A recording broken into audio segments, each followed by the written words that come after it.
Olá, minha gente, seja muito bem-vindo ao Anima, esse canal que fala sobre psicanálise, espiritualidade e vários outros assuntos. Eu estou numa série de vídeos fazendo uma análise psicanalítica de discursos, pregações e qualquer narrativa que se propõe a falar sobre saúde mental. Eu comecei com uma série de pregações do Ed Renekiewicz, que é pastor da IBAB, Igreja Batista de Água Branca, em que ele se propõe a falar sobre saúde mental e a espiritualidade cristã. E, a partir disso, fazer uma análise. Então, vamos lá ouvir esse sermão que ele está intitulado aqui como o Salmo do Tigrinho. Cara, muito bom. Vamos lá, vamos ouvir o que ele tem a dizer. Bom dia, graça e paz da parte de Deus, o nosso Pai e de nosso Senhor Jesus Cristo, a todos vocês. Amém. Importante dizer o seguinte, não é uma avaliação teológica do que o Ed fala, é uma avaliação psicanalítica do que ele fala a respeito do tema da saúde mental, como é que ele aborda o assunto. E então eu vou ouvindo junto com vocês aqui, fazendo as minhas ponderações. Já tem um primeiro vídeo em que ele faz uma pontuação um pouco melhor sobre o que ele pensa de saúde mental. Eu faço algumas ponderações e aqui vou novamente caminhar com vocês, ouvindo e comentando. Domingo passado começamos a conversar sobre saúde mental. Caminhos espirituais para a saúde mental. Uma leitura devocional, pastoral dos Salmos. E hoje eu quero ler com vocês o Salmo 106, o Salmo do Tigrinho. O Salmo 106, o Salmo do Tigrinho. Eu não sei você, mas eu estou realmente muito impressionado com esse negócio do Tigrinho. Alguém já fez uma fezinha no Tigrinho? Já fez? Olha, irmão, Deus te abençoe lá. Eu estou bastante impressionado. Esse negócio de bets, apostas online. Sabe que o Brasil é o segundo mercado do mundo. E é o primeiro do mundo em visitas a sites de apostas online. Sabia disso, Brasil? Esse é um fenômeno impressionante, já chamou a atenção de todo mundo. Os bancos já ficaram preocupados. Se os bancos já ficaram preocupados que não está indo dinheiro para o banco, é porque o negócio está realmente grave. Os estudiosos dos movimentos da economia na sociedade estão dizendo do hiperendividamento das famílias. Isso faz com que cresça a inadimplência, as pessoas param de honrar os seus compromissos, pagar as suas contas. E quando fala de parar de pagar as contas, é claro, tem o empréstimo bancário, tem os créditos bancários. Aliás, isso encarece o crédito, inclusive, para quem não joga no tal do negócio. Mas é pagar a conta de luz. Tem já estudos que mostram que houve queda no consumo no varejo. E testemunhos que se multiplicam, tanto nos consultórios de psicólogos, terapeutas e psiquiatras e tudo mais, mas também nos escritórios de advogados, dizendo que o número de divórcios aumentou por causa dessa maldição de aposta online. Você acredita nisso? Vai que isso está pegando você pelo pé. Isso é uma assombração, isso te pega de noite. É realmente muito preocupante. Aposta.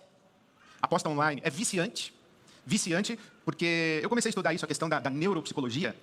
Ainda estou estudando, eu não sei falar muito bem sobre essas coisas não, mas tem umas ativações no cérebro, os mesmos fenômenos do vício na pornografia, do vício nas apostas, no vício das telas. A gente ficar com a tela na frente assim, não é só uma coisa de entretenimento, não é só algo para a gente passar o tempo, e não é só uma questão de curiosidade. Esse fenômeno da interação com a tela afeta alguma coisa aqui na nossa cabeça, no nosso cérebro, na nossa química cerebral, desperta algumas coisas que isso vicia. Isso está destruindo famílias, está destruindo casamentos. Tem cara que rouba dinheiro do pai, do sogro, da mãe, para jogar e apostar.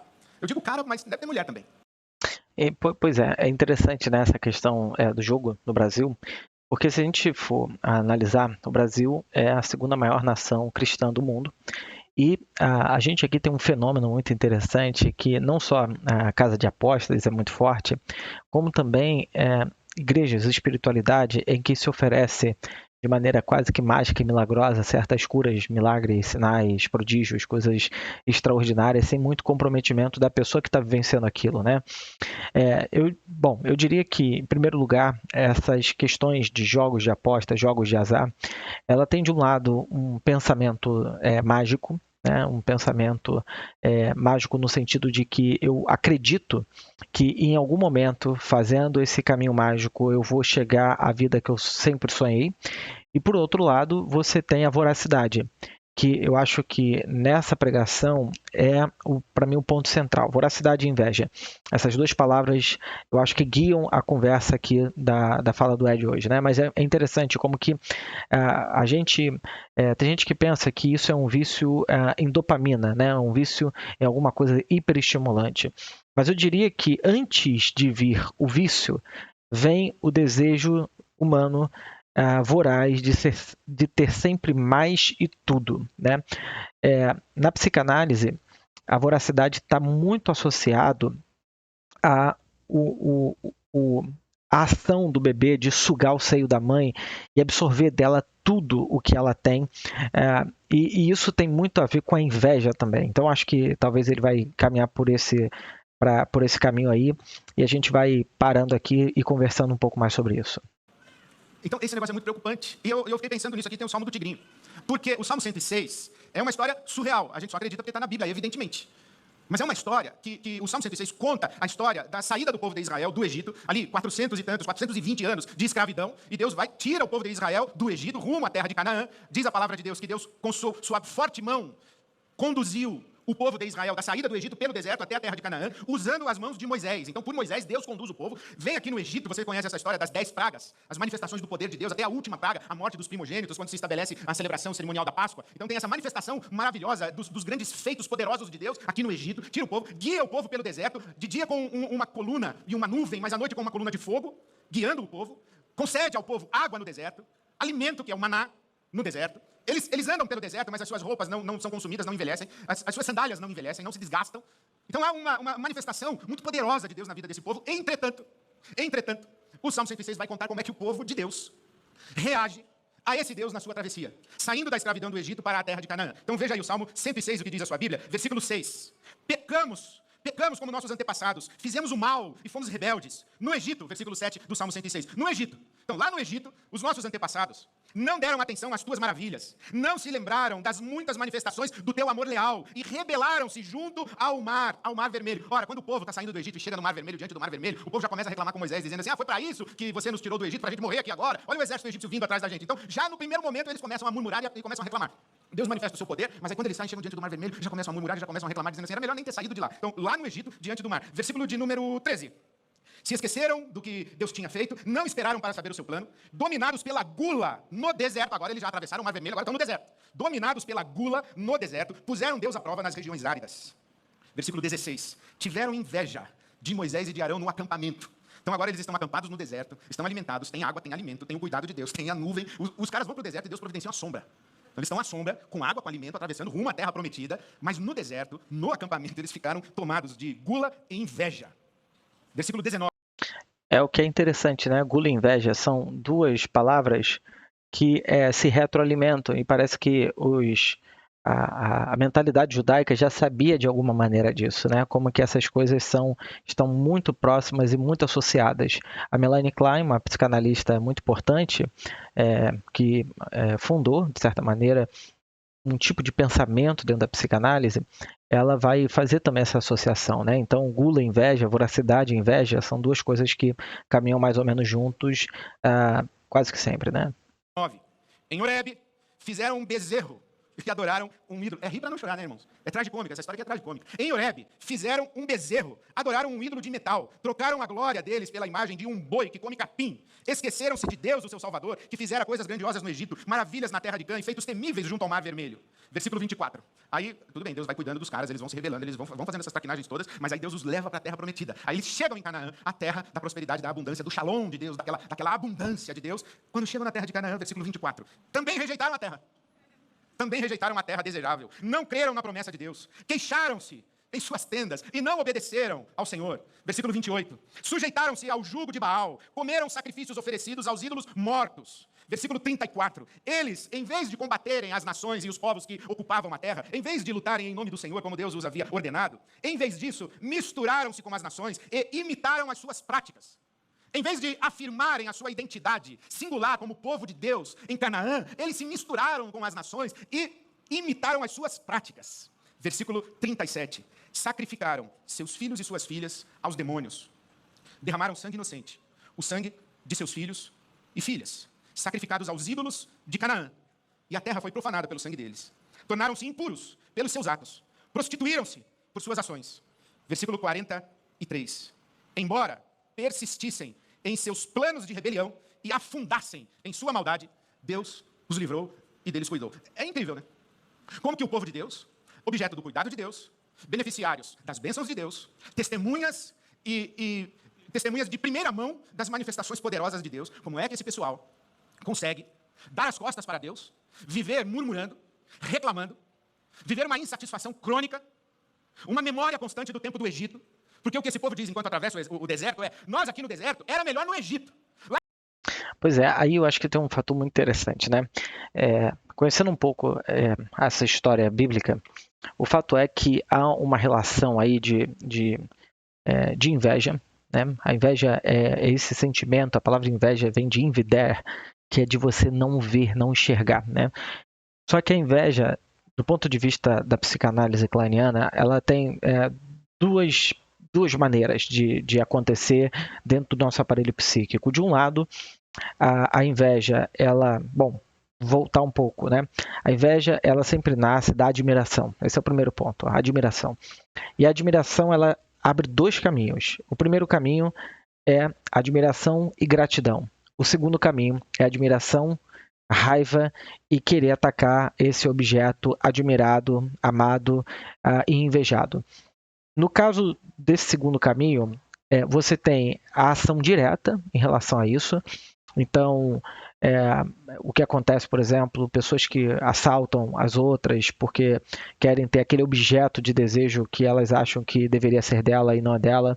Então, a ideia da inveja para Melanie Klein é que o outro tem e possui, usufrui, desfruta de uma coisa que deveria ser meu ou minha, né? Então, a ideia da inveja, ela tem essa capacidade de me fazer ter raiva daquilo que o outro tem, possui e desfruta. Só que a gente está na cultura, e na cultura a gente sabe que não pode fazer tudo. Então, se você for uma pessoa mais sociabilizada e que tem esses interditos internos de não ir roubar o que é do outro, o que acontece na inveja em níveis mais subjetivos? Ao invés de eu estragar o que é do outro, eu estrago os meus objetos bons. Então, apesar do povo ter maná, ter comida, o que eles fazem? Eles desvalorizam tudo que eles têm e valorizam muito o que eles tinham no Egito sem levar em consideração a escravidão que eles viviam, sem levar em consideração o fato deles não serem cidadãos de plenos direitos dentro do Egito. Então, tem uma série de questões que a inveja ela cega a pessoa sem permitir que a pessoa possa ver aquilo que ela tem de bom, aquilo que ela desfruta, aquilo que ela tem. Então, para mim é muito claro que a relação do povo, né? Claro que em psicanálise a gente nunca fala de povo, a gente fala de indivíduo, mas eu acho que, de alguma maneira, como esse povo era meio que um indivíduo, era um povo bastante coletivo, né? No sentido, é um povo muito identificado de uma única maneira, eu tenho essa percepção de que o que está aí por trás disso é o jogo da inveja e também da voracidade, né? Do desejo de ter o que o outro tem, de ter o que o outro possui. E é tão interessante essa coisa que eles vão mimetizar o comportamento dos outros povos, né? Bom, que é um outro assunto, mas se a gente for pegar, por exemplo, René Girard, ele vai dizer que os seres humanos, eles não só desejam o que o outro tem, mas eles desejam o desejo do outro. Então eles ficam observando o que o outro está, qual é o desejo da outra pessoa. Eles vão lá e reproduzem, mimetizam esse comportamento, esse desejo que é do outro também, né? Bom, vamos ouvir. Lá nós tínhamos o que comer, tínhamos onde dormir. Veja, as benesses, entre aspas, da escravidão. Incrível imaginar que existe gente que se sente segura na escravidão. E é o que está acontecendo com esse povo. Aí tem um conceito para mim fundamental que é o conceito de trauma. O trauma, ele se estrutura no sujeito de tal forma que a tendência do traumatizado não é sair do trauma, mas repetir o trauma. Quando o Freud fala sobre o conceito de trauma e também o Ferenczi, a ideia do trauma não é uma coisa que eu sofri, está me doendo muito e agora eu quero superar. Trauma para a psicanálise é aquilo que eu repito. Então, no fundo, o povo traumatizado pela sua condição de vida no Egito repete no momento presente aquilo que o traumatizou. Então, o trauma ele sempre volta como uma repetição. Daí o conceito de compulsão à repetição, né? O conceito de pulsão de morte, que é essa repetição, esse jogo em que eu reproduzo aquilo que me fez mal. Então, para dar um exemplo simples, né? Por exemplo, meu pai me abandonou e por isso eu estou traumatizado porque ele me abandonou. Na vida adulta, um exemplo esdrúxulo, pode acontecer de várias maneiras, mas a minha tendência é de abandonar, sei lá, as pessoas, as coisas, né? Então eu vou repetindo, vou atuando na minha vida aquilo que me faz mal. É um jeito de apaziguar a angústia e de você reproduzir um comportamento ou um tipo de sentimento doloroso dentro de você, né? Quase que como revivenciar o tempo todo aquela cena traumática. Agora, não somente isso, eles têm uma memória afetiva do tempo em que eram escravos no Egito. Porque eles não querem e estão insatisfeitos com o desconforto da travessia pelo deserto, o processo, o caminho para chegar na terra da prosperidade e da abundância. Esse povo, então, tem um incômodo, uma angústia, um desconforto. Mas ele também tem uma insatisfação e tem inveja e gula. Anota aí. Eu quero mais. E eu fico de olho em quem tem e eu não tenho. Inveja e gula. Insatisfação. Esquecem-se das promessas de Deus, não têm paciência para aguardar o cumprimento dos planos de Deus ou dos processos de Deus e escolhem um atalho. Para quem é psicanalista, eu sou psicanalista clínico, e é muito interessante esse movimento que ele está falando, que é quando as pessoas não só invejam e têm essa voracidade toda, mas, num geral, há uma certa dificuldade em guardar os objetos bons.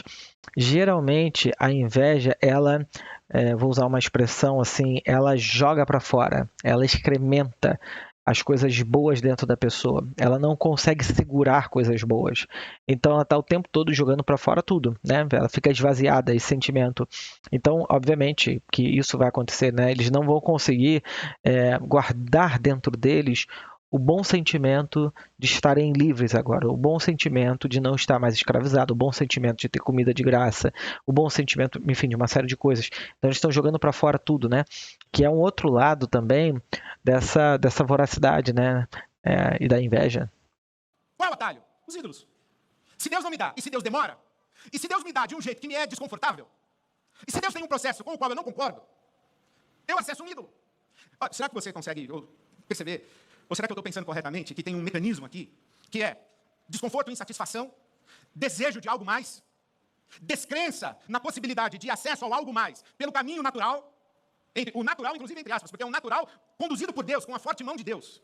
Então tem um desconforto, uma insatisfação, um desejo, eu quero mais, eu quero mais, eu quero mais. O que eu quero mais não está chegando, então eu desenvolvo caminhos alternativos para chegar onde eu quero chegar. Esses caminhos alternativos aí chama-se ídolos, idolatria. O que é idolatria? Você substituir Deus por alguma coisa que não é Deus.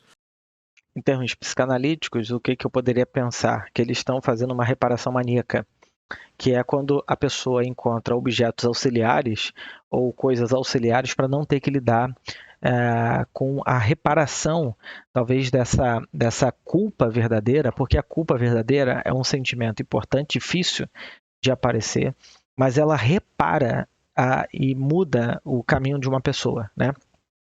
A reparação maníaca, ela é um paliativo, digamos assim, para a pessoa não ter que tomar contato com a sua própria angústia, com o que ela fez, então ela encontra outra maneira. É um ídolo, né? Nesse caso aí. Na vida hoje, por exemplo, a pessoa pode encontrar um caminho, um vício de álcool, um vício de tigrinho, um vício qualquer, né? Então ela encontra um adicto, como a gente chama, que é um jeito paliativo de amenizar um pouco aquela angústia, não livra e não trata, né? não tira ela daquela condição, mas ela repete aquilo. Por isso que os ídolos, eles têm uma função, na minha leitura aí, dessa reparação maníaca, que não ajuda a pessoa, obviamente, né? Mas é um jeito que a angústia dá uma aliviada. Ela segura um pouco, mas depois ele vai precisar disso de novo, né? Então não repara de fato. É um jeito maníaco de você ficar compulsivamente lidando com a sua culpa, com a sua angústia. Talvez a culpa, de que culpa eu estou falando? Da culpa persecutória. Para a psicanálise existe uma culpa persecutória que tem a ver com o seguinte: alguém me fez alguma coisa boa. Deus me fez uma coisa boa, né? No relato aí. E aí, ao invés de eu ser grato por isso, eu fui lá e estraguei aquela coisa boa. E depois, dentro de mim, porque eu estraguei aquela coisa boa, eu preciso reparar, porque me veio uma perseguição interna em que aquilo me deixa meio confuso por dentro, meio atacado por dentro, e aí eu vou encontrar um caminho substitutivo para amenizar um pouco aquilo que eu fiz, aquele ataque que eu fiz a esse objeto bom, que no caso aí é Deus, obviamente, né? Então, é uma reparação maníaca. A idolatria é uma reparação maníaca. Então, eu acho que essa é uma conversa interessante, né? Mas não é assim que você gosta muito, não. Você passa a depender daquilo.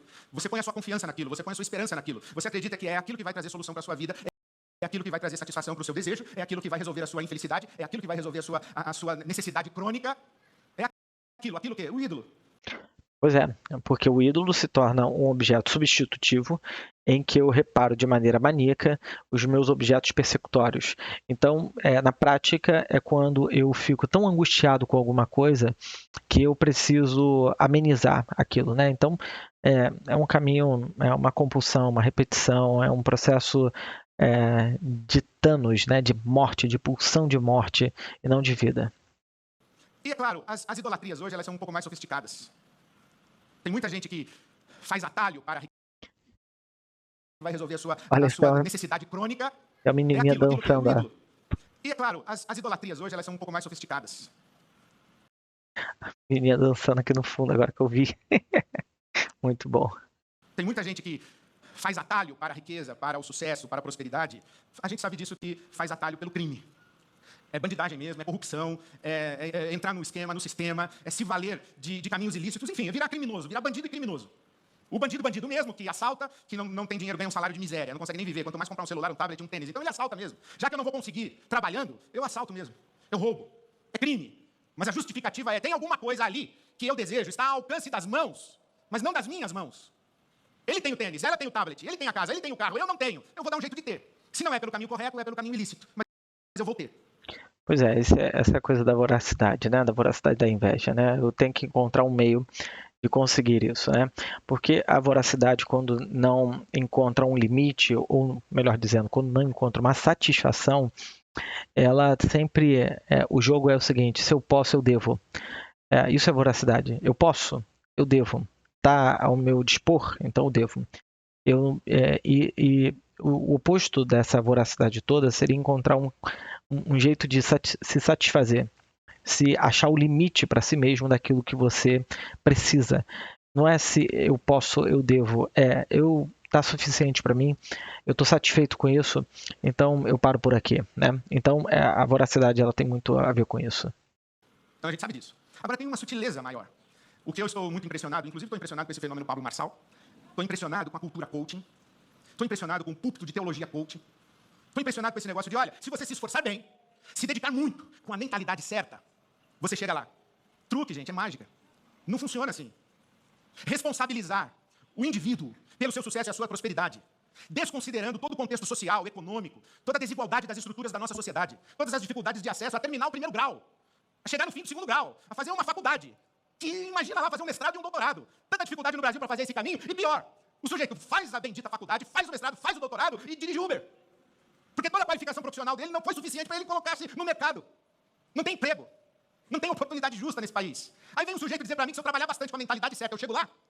É desconsiderar a complexidade do que a gente está vivendo. Aí vem um sujeito dizer para mim que se ele vier na corrente da minha igreja, ou quer dizer, ele diz para mim, né, eu vou na igreja dele. Se eu for na corrente da igreja dele, se eu estiver debaixo da cobertura espiritual certa, se eu estiver debaixo da palavra de ordem certa, eu vou liberar para você uma palavra agora, meu irmão, minha irmã. Olha, eu sou poderoso, hein? Pega aí. Outro dia eu vi a história do pastor que disse assim, Deus me revelou que essa noite ele vai liberar a prosperidade. E ele vai liberar 100 mil. 100 mil. Para todo aquele que em fé depositar 10 mil agora. Ah, gente, é muito. É muito. Isso acontece na igreja. Mas é compreensível. Estudando, trabalhando, eu não chego lá. Eu mal e mal pago a minha conta. E se o pastor liberar uma palavra para mim, me garantir que eu vou chegar, eu estou dentro. Pois é. Eu acho que bom, tem o caminho sociológico para tentar entender isso, mas o caminho psíquico, psicanalítico para tentar entender isso é que antes de haver a proposta desse pastor, tem o desejo do fiel voraz de obter, talvez até como uma certa inveja de Deus, né? Ou numa lógica de troca, obter de maneira mágica, onipotente, um retorno rápido do caminho ou que ele não consegue ou que ele não quer construir para chegar lá. Então, eu acho que é sempre o desejo individual que em muitos momentos se torna um desejo de massa, por isso que essas igrejas, os membros dessas igrejas, quase todos, se reúnem nesses lugares, né, porque eles acreditam, têm uma expectativa de que dando 10 mil vão ganhar 100 mil, no fundo, é um desejo de massa, um desejo onipotente em conquistar coisas sem o esforço, que no fundo é uma fantasia onipotente, divinizada de que eu posso tudo se eu tiver fé. Eu posso tudo. Aí, de novo, o jogo da voracidade, o jogo da lógica de que se eu posso, eu devo, né? Então, inclusive, Deus me deve, a divindade me deve, o que é muito interessante. Então, eu não acho que o problema é, a priori, o jogo sociológico, porque existem muitos ricos que, mesmo tendo muito, também entram nessa lógica em podendo, eu quero mais. Né? Muitos ricos dão muito dinheiro na expectativa de obter de volta esse dinheiro. Então, eu sempre tendo a olhar como um desejo, em primeiro lugar, pessoal. E é claro que a igreja é um organismo social em que, de alguma maneira, ela sustenta essas lógicas idealizadas, essas lógicas fantasiosas, essas lógicas de que com pouco eu consigo muito. Né? Então, é o sujeito por trás desse jogo social que mantém esse tipo de lógica, né? Porque essas igrejas são bem cheias, né? Porque são cheias porque tem pessoas ali que buscam esse tipo de coisa. Então, é claro, a sociedade tem esses problemas, mas o sujeito também, quando não toma consciência de si, ele cai nesse meio mágico, né? E o que é um problema. Esse jogo religioso é muito semelhante à aposta. Aposta 10 mil agora que você colhe 100 mil. É aposta. Isso é tigrinho gospel. Pois é, na minha leitura, no chato assim, a religião ela é só um software. Tipo, eu estou aqui com o MacBook e uso esse sistema operacional. O que sustenta, digamos assim, o funcionamento do MacBook é o HD, a memória, o processador, uma série de coisas, né? Que fazem nesse funcionamento, a pessoa coloca um software aí e esse software funciona. Eu acho que, no fundo, o que sustenta a religião, que sustenta o tigrinho, é a mesma lógica. É o desejo, em primeiro lugar, humano, de voraz, de não saber se pôr limites e não saber também o trabalho, né? Trabalhar se colocar na cultura, trabalhar, aceitar o jogo da cultura, né? O jogo de que eu não posso tudo, o jogo que eu tenho limites, o jogo de uma série de coisas, né? Mas, bom, parece que nem o tigrinho nem a religião funcionam dessa maneira, né? É bet. Daqui a pouco já tem bet em tudo que é camisa de time de futebol, já tem influencer, já tem artista, já tem jogador de futebol fazendo propaganda de aposta, e tem aposta pra tudo. Pra gol de cabeça, gol de mão, falta, lateral, tem aposta pra tudo, daqui a pouco vai aparecer pastor com camisa de bet. Church bet. Bizarro. Devia ter já, porque já acontece esse negócio. O que é isso? É mágica. Isso é uma forma de idolatria. É esquecer-se dos caminhos. Mas por que a gente faz isso agora? Tem uma informação muito sutil aqui nesse salmo que eu pulei de propósito, muito sutil nesse salmo, que eu vou dar pra você. Versículo 15, você já leu esse versículo 15 aí do Salmo 106? Puseram Deus à prova. E diz o versículo 15 que Deus deu-lhes o que pediram, mas mandou sobre eles uma doença terrível. Há uma outra tradução da revista atualizada, Almeida Revista. Essa aqui é a NVI, Nova Versão Internacional. Deu-lhes uma doença terrível. A Almeida Revista Atualizada diz: Deus deu a eles o que eles pediram, mas fez com que lhes definhasse a alma. A Bíblia, a mensagem, o Eugene Peterson traduz o Salmo 106:15, dizendo que Deus deu a eles o que eles pediram, o que eles queriam. Deus realizou o desejo deles, porém, o seu coração ficou vazio. Sabe como eu leio o Salmo 106, versículo 15? Eu quero muito. Eu sou obstinado no meu desejo. Eu sou obcecado por aquilo, por um objeto de desejo. Eu quero muito aquilo, eu quero muito aquilo. Eu quero tanto aquilo que eu estou disposto a fazer o que for necessário para chegar naquilo. Eu estou disposto a fazer as maiores loucuras. Eu estou disposto a apostar, inclusive, para chegar naquilo. Eu estou disposto a negociar o meu caráter, a minha fé, a minha confiança em Deus. Eu estou disposto a trocar tudo por aquilo que eu quero. Aí, eu leio esse versículo aqui do Salmo 106:15, como se Deus dissesse: Ed, você quer tanto esse negócio? Tá, então vai, pega, pode pegar. Vai. Aí eu pego. E o meu coração, tendo o objeto do meu desejo, não experimenta satisfação, realização, contentamento, gratidão. Não desfruta. Pois é, aí que está o jogo. Eu acho que, de alguma maneira, o Ed é muito inteligente, né? E alguém que lê muito bem as coisas, né? E tem essa capacidade de comunicação muito concreta, né? Que todo mundo entende perfeitamente bem. O que acontece? A inveja é esse mecanismo psíquico em que, ao invés de me proporcionar gratidão, satisfação, contentamento e me acalmar, o que ela faz é me deixar mais agitado internamente, mais ansioso. Eu não consigo descansar, eu não consigo parar. A Melanie Klein, quando pensa sobre inveja, ela pensa a partir de um bebê muito voraz, que suga sem parar o seio da mãe e que, ao invés de encontrar satisfação e dormir, o que seria o ideal para uma criança, ela fica agitada, com raiva, estressada, morde o seio da mãe, ataca aquele objeto que o alimenta. Então, toda vez que alguém está motivado pela inveja, ela tem duas coisas. Primeiro, uma voracidade, ela não consegue parar. Ela está ali no jogo de eu quero mais, eu quero mais, eu quero mais. E a segunda coisa é que ela não encontra contentamento. E eu diria que mais uma coisa, ela se sente internamente esvaziada. Nada é suficiente, nada está bom. Daí a coisa da falta de contentamento e da ingratidão, do reclamar, da murmuração crônica, porque tudo está ruim, tudo está péssimo. Por quê? Como ela não consegue guardar as coisas boas, as experiências, as pessoas, os objetos bons dentro dela, porque ela se esvazia, ela joga para fora, é, ela fica com essa sensação interna de que ela não tem nada. Pode ter tudo, mas se sente como não tendo nada, né? Porque o meu coração fica vazio. Vazio. Ídolo não entrega o que promete. Ídolo é vazio. Você diz assim, pastor, você vem com esse papo, com esse discurso moralista, legalista, vem botar medo na gente do tipo, não sai do caminho, senão o lobo mau vai te pegar. Não é isso que eu estou falando. Eu estou falando aquilo que a Bíblia Sagrada diz para nós. Aquilo que não vem à nossa vida com a bênção de Deus, pelo caminho de Deus, não nos satisfaz. Custa caro demais, implica perdas e deixa a gente com um gosto amargo na boca de culpa, de vergonha, de remorso, de como eu fui tão idiota que eu dei esse dinheiro na mão desse pastor. Já passou por isso, meu irmão, minha irmã? Como eu fui tão idiota que eu apostei. Como eu fui tão idiota de vender meu carro para apostar. O que não vem pelo caminho lícito e o que não vem com a bênção de Deus, não só nos deixa vazios, no coração e na alma, mas leva embora dinheiro, casa, carreira, trabalho, mulher, marido, filho, relação familiar, leva embora tudo. É bomba de tempo. Já leu Provérbios 10, 22? Você que gosta de sublinhar sua Bíblia, sublinha esse.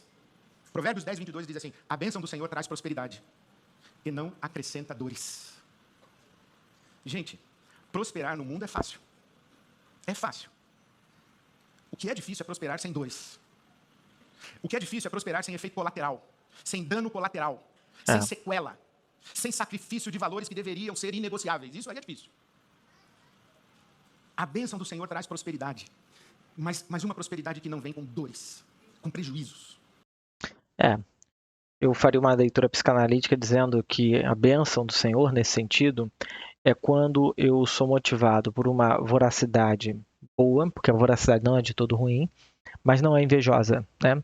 Eu admiro e sou grato por aquilo. Eu consigo reter as coisas boas que eu tenho sem entrar num caminho de, digamos assim, furar a cultura, furar os pactos sociais, os acordos coletivos, né? Então aquilo, quando eu consigo dessa forma, se torna um objeto bom para mim, me pacifica. Eu não fico angustiado por ter aquilo, eu não fico nervoso, com medo, paranoico, alguém está querendo me matar, alguém está vindo atrás de mim, alguém está querendo me destruir. Esse é um estado paranoico, né, em que a pessoa pode entrar por conta desse estado persecutório que ela entra. Agora, dependendo da pessoa, da estrutura psíquica dela, ela pode, inclusive, rejeitar o dinheiro. Ela pode ganhar o dinheiro de maneira lícita, só que dentro dela, às vezes, por conta de uma condição interna muito fragilizada, ela vai entender que aquilo que ela ganha não é bom o suficiente, ela vai querer jogar para fora, vai dar o dinheiro para todo mundo. Esse tipo de coisa também acontece, né? Não, bom, não é disso que a gente está falando, mas só estou fazendo divagações, reflexões, para mostrar como que a gente pode fazer as coisas de maneira correta e ainda assim se sentir culpado de ter, por exemplo, dinheiro, mesmo que seja corretamente. E por que que isso acontece? Porque muitas das vezes há uma relação de inveja interna, subjetiva, em que eu desvalorizo tudo que eu tenho, em que eu desvalorizo tudo aquilo que eu conquistei. É, de novo, essa dificuldade de eu sustentar dentro de mim as coisas boas, os objetos bons, né? Lembra que ídolo é vazio, que não entrega o que promete? Só que o Salmo diz mais. Olha, os caras sacrificaram filhos e filhas. Sacrificaram filhos e filhas. Pensa, vamos fazer um exercício de absurdo? Que tem um sujeito feiticeiro aqui e diz para você, você quer muito essa casa. Você quer muito esse lugar, essa posição? Você quer muito êxito na sua carreira? Então, essa noite nós vamos fazer um ritual. E se você trouxer o seu filho e sacrificar aqui a vida do seu filho, você alcança tudo que o seu coração está desejando. Alguém aqui imaginaria fazer uma barbaridade dessa? Jamais! Mas eles fizeram. Da mesma forma que o sujeito, ele perde casa, ele perde carro, ele perde família, ele perde o emprego, ele perde a reputação, ele perde o caráter, ele perde a liberdade, porque ele está apostando tudo que ele vai conseguir chegar lá. E eu não estou falando só das bets e das apostas online, eu estou falando nos sistemas de amarração da nossa psique. Ou da nossa psique, porque o judeu trata, a Bíblia Sagrada, a cultura hebraica trata os nossos apetites. Aqui, ó, é do ventre. É aqui. Pois é, eu acho isso interessante, né? Como que a cultura judaica ela tem uma percepção do ser humano, eu diria até em muitos sentidos, muito mais profunda do que a nossa cultura moderna, racionalista, em que acha que tudo se resolve pela cabeça, né?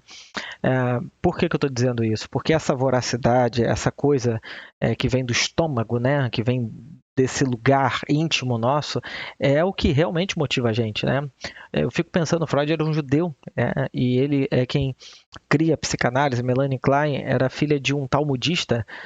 Eu fico imaginando o quanto dessas leituras, dessas percepções judaicas não estão presentes na leitura psicanalítica, porque tem muito dessa coisa e desse lugar da voracidade, das entranhas. A psicanálise não lida com comportamento e nem com o que o sujeito sabe intelectualmente da realidade. Ela sempre está tentando buscar aquilo que está na entranha, aquilo que está no inconsciente, aquilo que está no íntimo do ser humano, né? Bom, obviamente que tem as suas diferenças, porque a psicanálise estrutura muito melhor o que é essa psique, o que é aparelho psíquico e por aí vai, o que deixa a coisa muito mais interessante. Mas essa percepção rudimentar judaica, ela é muito interessante. Eu acho, inclusive, muito mais profunda do que essas leituras puramente cognitivas, comportamentais, né? A gente tem tanto apetite que a gente está disposto a sacrificar tudo, colocar tudo a perder. E a gente ainda tem uma ilusão e uma fantasia, que a gente vai conseguir o melhor de todos os mundos. Eu consigo isso aqui que eu quero e eu sei que eu não deveria pegar, e eu vou conseguir manter isso aqui, que é tudo que eu conquistei até hoje, é a minha família bonita, é o meu caráter, a minha reputação, a imagem pública que eu tenho, enquanto eu tenho uma vida dupla colocando tudo em risco aqui. O que é isso? Ambivalência. É o desejo humano de não ter que abrir mão de uma parte dele. Quando tem uma coisa na psicanálise chamada cisão. Cisão é quando as coisas ficam tão opostas dentro do sujeito que ele entra em conflito. A ambivalência é a capacidade de ter duas coisas possíveis, só que eu tenho que abrir mão de uma para eu sustentar a outra. Isso é ambivalência.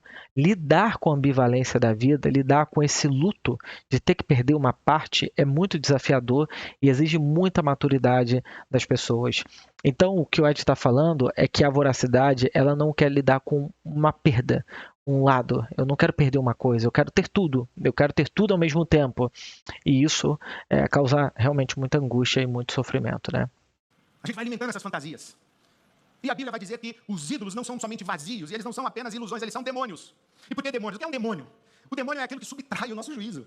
É aquilo que rouba a nossa autonomia. É aquilo que rouba a nossa capacidade de controlar a nossa própria vida e da gente ser protagonista da nossa própria história. Agora eu estou na mão de um credor. Agora eu estou na mão de um banco. Agora eu estou na mão de um apóstolo. Eu estou na mão do pastor. Eu estou na mão de alguém. Mas eu não sou mais eu não cuido mais da minha vida, eu não decido mais. Por quê? Porque eu estou endividado, eu estou cheio de medo, eu estou cheio de culpa, a minha saúde mental foi para o espaço. Por quê? Por isso aqui, é o Salmo 106. A gente pensa que o Salmo 106 é um texto que fala de uma história que aconteceu 4.000 anos, 5. Eu diria que esse demônio é uma certa culpa persecutória, né?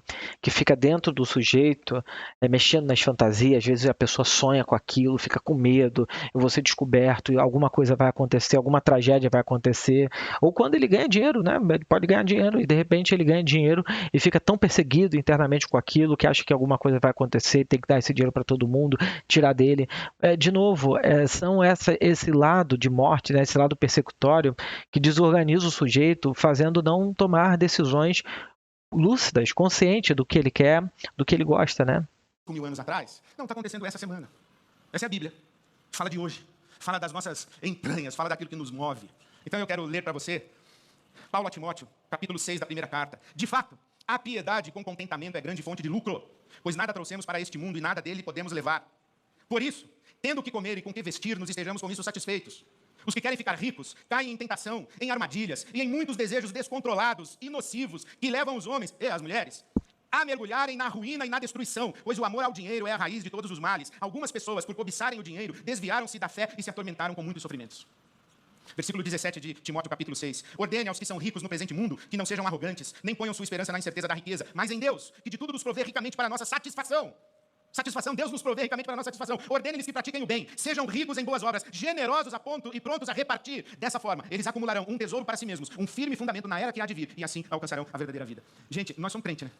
Nós somos pessoas que acessaram uma dimensão da existência humana que o pessoal da barriga e do ventre e dos apetites não consegue acessar. Nós acessamos esse lugar que nós chamamos de espiritualidade. Nós somos um povo espiritual. Nós não somos um povo carnal, nós somos um povo espiritual. Nós somos um povo que, em tese, valoriza muito mais as coisas que o dinheiro não pode comprar. É isso. E a gente não pode organizar a nossa vida com foco nas coisas que o dinheiro pode comprar. E a gente não pode ser infelicitado pela falta do dinheiro. Pois é, eu pensando assim, no que a OMS fala, né, que o ser humano é um ser biopsicossocial espiritual, eu diria que todos nós temos dimensão de espiritualidade. Eu talvez não faria a diferença entre espiritualidade e carnalidade. Eu faria a diferença entre espiritualidade voraz e invejosa e uma espiritualidade grata e satisfeita. Da minha leitura, eu acho que é disso que Paulo parece estar falando, né? De você encontrar contentamento, porque o contentamento é uma condição em que eu podendo mais, eu digo, isso está suficiente para mim. Isso é o que eu preciso, né? Eu posso mais, porque uma coisa é quando a pessoa deseja e não tem a possibilidade de ter. Ela deseja, isso causa angústia, isso causa sofrimento. Outra coisa é quando ela deseja e tem a possibilidade de ter. Quando ela tem a possibilidade de ter e diz, para mim está suficiente, basta, eu não quero passar daqui, isso é um nível sofisticado, profundo de contentamento. Então eu diria, não é talvez espiritualidade versus carnalidade. Todos nós temos espiritualidade. Eu diria que é uma espiritualidade organizada de maneira grata, e uma espiritualidade invejosa e voraz. Eu acho que eu iria por esse caminho, assim, pensando na dimensão psíquica, tá? Eu acho que, teologicamente, ele está correto, né? Porque eu não sou ingênuo de acreditar que todo mundo que aposta, de todo mundo que compra curso de 6 mil reais, 10 mil reais, e é curso, depois que você compra o curso básico, tem o Master, depois tem o Premium, depois tem o Ouro, depois tem o Diamante, depois tem o Mega Blaster. Aí você já gastou uns 50 pau com esse cara. Uau. Eu não acredito que as pessoas que fazem isso, elas fazem só porque elas querem ganhar dinheiro. Elas fazem justamente porque elas vivem na ponta do lápis, elas vivem com a conta negativa, elas vivem sem crédito. Elas vivem as agonias de sobreviver numa sociedade competitiva, hostil, num mercado estrangulado como a gente vive, de viver na realidade social do nosso Brasil. E se tem alguma coisa que rouba, leva embora a nossa saúde mental, a nossa estabilidade, a nossa serenidade, a nossa paz, o nosso sono tranquilo, a nossa segurança com o futuro, com o amanhã, é dinheiro. É muito dinheiro, é pouco dinheiro e, para a classe média, que não tem nem pouco nem muito, tem mais ou menos, vive a fantasia de um dia ter muito. E aí começa a organizar a vida nessa maldição que Jesus chamou de mamon. Mamon é um ídolo. Mamon é um demônio, é dinheiro elevado à categoria de quem pode controlar a sua vida, afetar o seu sono, definir suas prioridades, definir as suas relações, definir as suas apostas, os seus investimentos. Daqui a pouco você só pensa nisso, vive ao redor disso daí, dormindo mal. Não é porque você é ganancioso, porque você é gananciosa, porque você quer ter muito, porque você quer isso, quer aquilo. Não, é justamente porque você vive na conta, no 0 a 0 ou no negativo, e você vai administrando isso aí. E ó, é ruim. Pois é, eu acho que é por causa da ganância, assim, né? Porque, no fundo, é esse desejo insaciável de sempre ter tudo. Porque eu não penso que primeiro vem a cultura e depois o ser humano, né? Então, eu penso sempre que são os nossos desejos mais básicos e primitivos e rudimentares que nos motivam, nos mobilizam, nos movem, né? O nosso desejo, as nossas fantasias, as nossas percepções, né? Então, o dinheiro é realmente um objeto de prazer, né? Um objeto de prazer no sentido assim de que eu quero ter isso, eu desejo ter isso e eu vou fazer tudo o que for necessário para ter isso, porque tendo isso eu vou ter outras coisas, né? Então ele o Mamon, né? Esse Deus chamado dinheiro, ele mexe com as fantasias, ele mexe com a percepção da realidade, ele torna a realidade de certa maneira um tanto quanto psicótica, né? Há uma certa psicose coletiva em torno do dinheiro. Isso é um fato. Mas a pessoa faz o que faz porque, no fundo, não só o fato dela ter que pagar a conta, mas também motivada muito por essas fantasias ambiciosas, por essas fantasias. Eu acho que a ambição não é nem um problema, né? Mas é por essa voracidade. E talvez baixa capacidade de perceber a sua realidade para aquele momento, porque, bom, a pessoa pode, né, talvez querer trabalhar mais, fazer cursos, faculdades e querer ganhar mais dinheiro, né, isso, bom, até não é um grande problema, mas essa coisa que tira o sono, essa coisa que deixa a pessoa angustiada, isso tem muito a ver com essa voracidade, e é da pessoa. Então, eu acho que sempre vem primeiro a pessoa e depois a realidade concreta de ter que pagar a conta e tudo mais, né? Então, eu pensaria por esse caminho, porque eu acho que se uma pessoa encontra contentamento e ela consegue lidar melhor com a voracidade dela e com as limitações, porque dinheiro é limite também, né? O dinheiro é uma coisa limitante que coloca um limite para a minha fantasia onipotente de que eu posso tudo, de que eu devo, a vida me deve alguma coisa, o mundo me deve alguma coisa, né? Então ela põe um limite nessa fantasia onipotente. Diminui um pouco e aí eu tenho que lidar com a realidade. E a realidade é frustrante, em certo sentido, porque eu tenho que dizer, bom, eu até gostaria de ter mais, eu gostaria de ter isso, aquilo outro, só que eu não posso, eu não tenho essas condições, eu não tenho essa capacidade.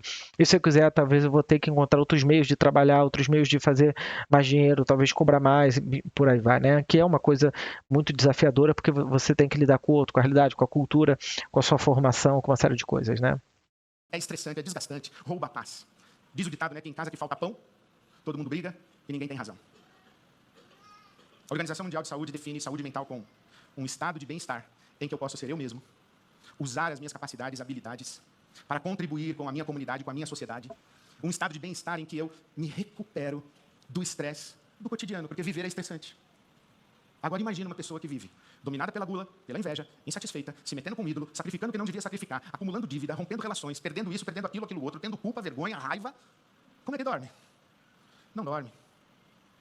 Haja remédio, haja vício, haja fuga para suportar isso. Mas a gente não é desse povo, né, pessoal? A gente não é assim. A gente não vive assim. A gente descansa no cuidado de Deus e nas promessas de Deus. A gente acredita que Deus tem caminhos na nossa vida. A gente é do tipo de Pedro. Vamos fazer uma tecla SAP para a conversa entre Pedro e Jesus? Vocês querem ir embora também? E Pedro responde, para quem iremos nós, se só tu tens palavras de vida eterna? Aí, tecla SAP. Está desconfortável? Está angustiado? Está ansioso? Está com medo do amanhã? Está se sentindo injustiçado? Está achando que está colhendo menos do que você acha que merece colher? Você está sofrendo mais do que você acha que consegue suportar? Está difícil viver? Está pesado viver? Está com a vida desorganizada? Está com a vida embaraçada? Está com as suas contas de ponta cabeça? Está sobrando mês e faltando dinheiro? Quer correr atrás de um ídolo?